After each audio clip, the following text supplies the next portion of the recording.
Welcome to Blizzard Fire. We hope this video helps fire up your solution.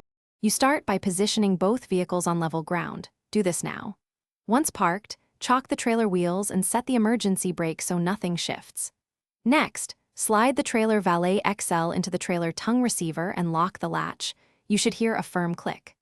Attach safety chains and plug in the 7-pin harness to power the unit, and make sure the unit battery reads charged before you proceed. This prevents failures mid-move. You power up the Trailer Valet XL and press the pairing button on the unit.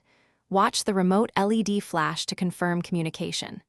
Once paired, set the travel speed low, 1 to 2, because slow control reveals handling characteristics without risk.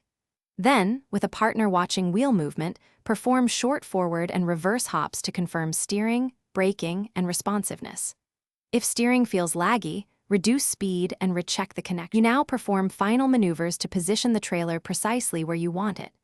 Use short bursts on the remote and wide steering arcs for tight turns. Watch the tongue angle to avoid jackknife situations.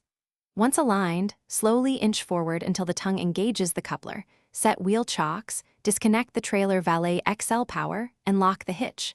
If something goes wrong, say the unit stalls.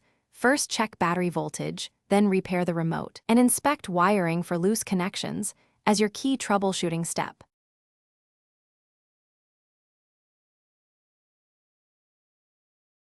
Thanks for watching. If you found this helpful, don't forget to like and subscribe.